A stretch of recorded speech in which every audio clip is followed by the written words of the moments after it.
Assalamualaikum warahmatullahi wabarakatuh. Kami dari kelompok 5 kelas 9E ingin mempresentasikan SKI Bab 3. Nama anggota 1. Muhammad Sadewa, 2. Nabila Bergisti, 3. Najwa Bibliana Putri, 4. Nisa Dania Balkis, 5. Putra Hardika Wardana, 6. Rahma Amelina.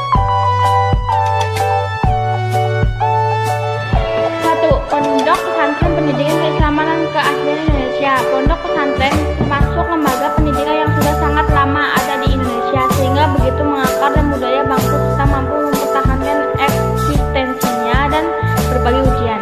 Pesantren memiliki tata nilai yang akhirnya dapat membentuk sistem pendidikan yang mampu menyerap nilai-nilai edukatif lama yang telah ada dan membudaya sekaligus berkembang mengikuti ilmu pengetahuan dan teknologi tanpa harus menyerahkan jati dirinya. Pondok pesantren memiliki karakter tersendiri, yaitu keislaman dan keaslian Indonesia. Maksudnya, sebagai lembaga pendidikan yang identik dengan keislaman sekaligus orisinal, berkurung asli dasar dari Indonesia, berkurung dengan ciri khas memiliki padepokan atau asrama untuk tempat tinggal peserta didik yang biasa disebut santri. Pondok berasal dari kosakata bahasa Arab tunduk yang memiliki makna asrama atau tempat di mana peserta didik tinggal. Adapun pesantren berasal dari kosakata lokal, yaitu santrik yang bermakna siswa atau peserta didik. Dengan demikian, pondok pesantren merupakan perpaduan kosakata bahasa Arab dan lokal. Secara istilah, pondok pesantren adalah sebuah lembaga pendidikan di mana peserta didik di asrama selama 24 jam untuk melaksanakan proses belajar mengajar baik pendalaman ilmu agama, berkurung tafakuh fiddin, kurikulum, maupun keterampilan percakapan hidup. 2. Pendidikan pesantren sebagai sarana dakwah. Pendidikan pondok pesantren merupakan serangkaian proses belajar mengajar asrama yang berlangsung selama 24 jam dengan tujuan menyiapkan secara sadar pelayanan peserta didik di masa yang akan datang.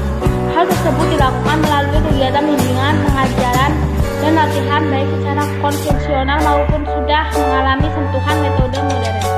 Menurut Agus Suryoto di dalam buku Atlas Wali Sanga, usaha dakwah Islam yang dijalankan Wali Sanga melalui pendidikan mengalami proses akulturasi dengan budaya dan agama sebelumnya. Pola dakwah tersebut adalah melalui pengembangan model dukuh yang semula merupakan lembaga pendidikan Hindu-Buddha, serta padepokan yang merupakan lembaga pendidikan kapitayan, kurung tempat bermukim para santri, kurung yang diformat sesuai ajaran Islam melalui lembaga pondok pesantren.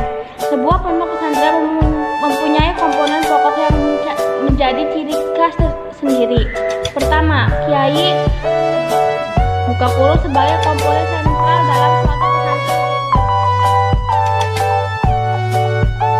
Ketiga, masjid atau musola sarana fisik sebagai tempat ibadah dan pusat kegiatan di dalam pondok pesantren. Keempat, pondok atau asrama sarana fisik sebagai tempat tinggal para santri. Kelima, kitab kuning materi pokok dalam kurikulum pendidikan pesantren. Keenam, metode pengajaran sorogan, bandongan, dan al-ijnul ijazah serta model pembelajaran utawi iki-iku, yakni pola belajar di mana santri bisa mengetahui makna kedudukan dan fungsi masing-masing kalimat. Kiai mempunyai berbagai fungsi, diantaranya sebagai figur pimpinan pondok pesantren, sehingga kewibawaan, kepribadian, penguasaan ilmu agama, serta pengalaman kiai memberikan warna pada budaya dan lingkungan masyarakatnya. Kiai sebagai guru mengaji mempunyai banyak murid. Melalui murid santri itulah tersebar karisma kiai di bidang keagamaan sekaligus budi luhur yang dituturkannya. Kiai juga memberi ilham kepada masyarakat sekitarnya dalam memecahkan persoalan. Biasanya seorang anak kiai sangat dihormati oleh para santri dan masyarakat sekitar sebagaimana tampak dari panggilan Gus singkatan dari Gusti atau Bagus. Sebutan ini mengandung tafaul atau harapan agar ia menjadi orang yang bagus dan mulia. Oleh karena itu, anak kiai mempunyai kesempatan yang luas untuk memimpin sebuah pondok pesantren.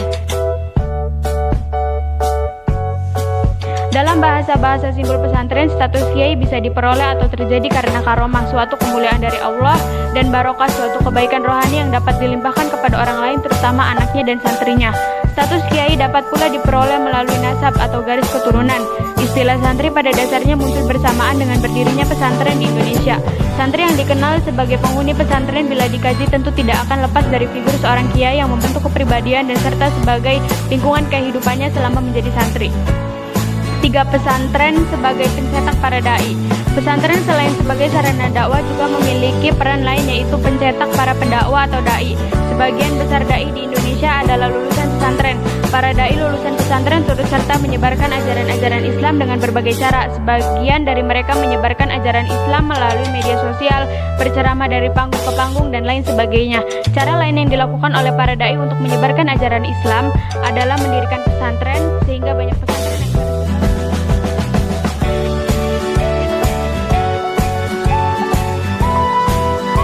pendidikan pesantren di berbagai wilayah di Indonesia. Berdasarkan data dari Pusat Penelitian dan Pengembangan Pendidikan Agama dan Keagamaan serta Badan Litbang dan Diklat Kementerian Agama Republik Indonesia pada tahun 2006, tidak kurang dari 14.067 buah pondok pesantren tersebar luas di Indonesia. Hal ini menunjukkan bahwa pondok pesantren secara kuantitatif mampu berkembang dan tetap menjadi kebutuhan bangsa Indonesia. Persebaran pondok pesantren berada di Pulau Jawa, kemudian disusul Sumatera, Kalimantan, dan Sulawesi. Berikut adalah profil ringkas beberapa pondok pesantren penting yang hingga kini masih berdiri tegak di tanah air. 1. Pondok Pesantren Tegal Sari, Jetis, Ponorogo, Jawa Timur. Pondok pesantren ini termasuk salah satu yang bersejarah di Indonesia. Pesantren Tegal Sari didirikan oleh Kiai Ageng Hasan Basari abad ke-18. Pesantren ini mempunyai ribuan santri yang berasal dari seluruh wilayah Indonesia.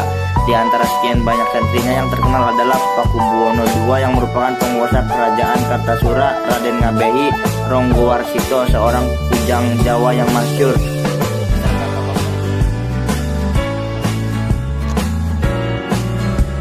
2. Pesantren Al-Hamdaniyah. Pesantren ini didirikan oleh Kiai Haji Hamdani pada tahun 1787. Lokasi pesantren terletak di Desa Siwalan Panji, Buduran, Sidoarjo, Jawa Timur. Pondok ini memiliki bentuk bangunan yang masih asli dan unik, yakni berdinding anyaman bambu dan diberi jendela pada setiap kamarnya. Bangunan asrama santri disanggah dengan kaki-kaki beton sehingga membuatnya tampak seperti rumah joko. Pondok pesantren ini telah banyak melahirkan ulama-ulama terkemuka. Salah satu yang pernah menjadi santri adalah pendiri Nahdlatul Ulama Kiai Haji Hasyim Asy'ari. 3. Pondok Pesantren Sidi Buiri. Pesantren ini berdiri pada tahun 1718. Pendirinya bernama Sayyid Sulaiman yang secara silsilah masih bersambung sampai ke Rasulullah SAW. Pada awalnya Sidi Buiri adalah area hutan yang terjamah manusia di Pasuruan, Jawa Timur. Sayyid Sulaiman dengan dibantu oleh santri sekaligus menantunya, yaitu Kiai Aminullah, melakukan babat alas selama 40 hari untuk mendirikan pondok pesantren. 4. Pondok Pesantren Darul Ulum Banyuanyar. Pesantren ini bermula dari sebuah langgar mushola kecil yang didirikan oleh Kiai Isbat bin Ishaq sekitar tahun 1787. Beliau adalah salah sosok ulama karismatik yang terkenal zuhud, tawadu, dan arif. Nama Banyuanyar diambil dari bahasa Jawa yang artinya air baru. Hal itu didasarkan pada penemuan sumber mata air sumur yang cukup besar oleh Kiai Isbat. Sumber mata air tersebut tidak pernah surut sedikit pun. Bahkan hingga kini mata air tersebut masih dapat difungsikan sebagai air minum bagi santri dan keluarga besar Pondok Pesantren Banyuanyar. Di pondok inilah Kiai Isbat mengasuh para santrinya dengan penuh istiqomah dan kesabaran. Padahal sarana dan fasilitas yang ada ketika itu tentunya jauh dari kecukupan atau memadai. 5. Pondok Tremas. Pondok ini didirikan oleh Kiai Haji Abdul Manan pada tahun 1830 setelah menyelesaikan masa belajarnya di Pondok Tegal Sari, Ponorogo. Awalnya pondok ini berada di daerah Semanten, yakni sekitar 2 km arah utara kota Pacitan. Pada waktu itu, pondok masih dalam taraf permulaan sehingga santrinya juga belum sebanyak periode sesudahnya. Oleh karena itu, Kitab-kitab yang dipelajari waktu itu juga masih dalam tingkatan dasar. 6. Pondok Pesantren Al-Huda. Pesantren ini dirintis pada tahun 1801 oleh Kiai Haji Abdurrahman di atas tanah seluas 3.650 meter persegi. Lokasinya berada di Desa Kutosari, Kelurahan Kebumen, Kecamatan Kebumen. Kiai Haji Abdurrahman merupakan mursyid guru Tariqoh Naqsyabandiyah. Semula Al-Huda adalah nama untuk mushola yang berada di kompleks pondok.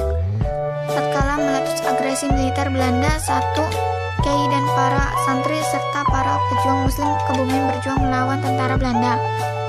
Begitu pula agitasi PKI tahun 1960-an kembali membangkitkan suasana perjuangan di kalangan santri dan kiai.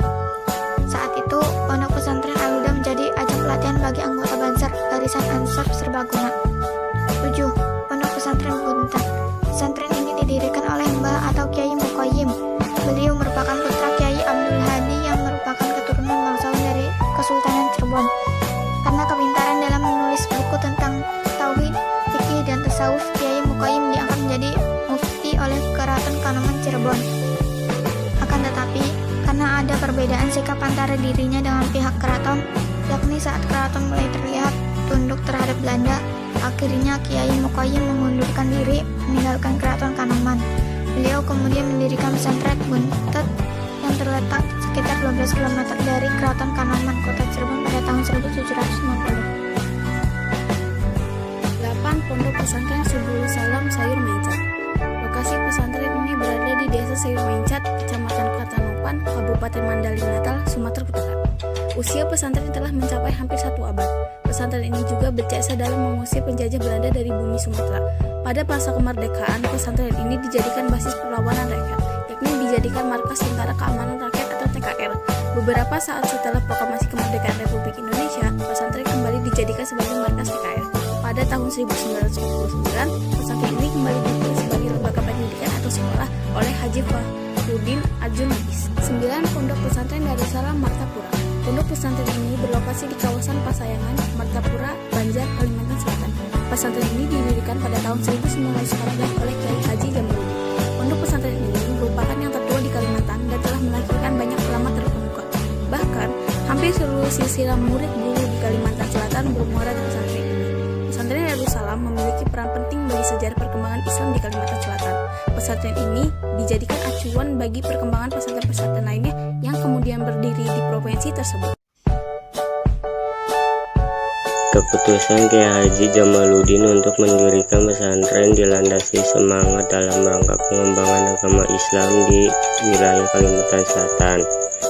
Setelah itu, daerah ini dikenal memiliki tradisi keagamaan yang sangat kuat.